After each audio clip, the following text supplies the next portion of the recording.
Welcome to Chillin' 101. We hope this video helps. In this video, I will explain how to manually start a Hyundai Sonata. First, if your key fob battery is dead, you'll need to access the hidden physical key. Press the small button on the side of the fob to release it. Then, use this key to manually unlock the driver's side door. This ensures you can get into the car even without a working remote.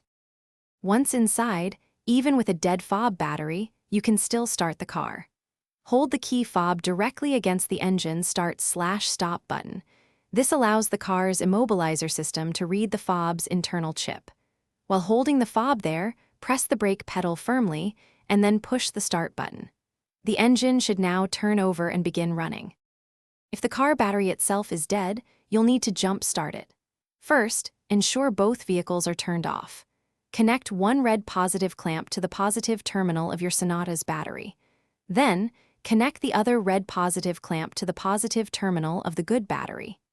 Next, connect one black negative clamp to the good battery's negative terminal.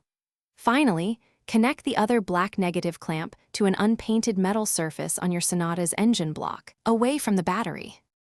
After all connections are secure, start the engine of the assisting vehicle and let it run for about 5 to 10 minutes.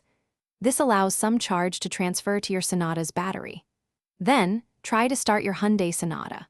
Once it starts, carefully remove the cables in the reverse order of connection. Negative from your Sonata, negative from the assisting car, positive from the assisting car, and finally positive from your Sonata. Thanks for watching. Consider subscribing if we helped you.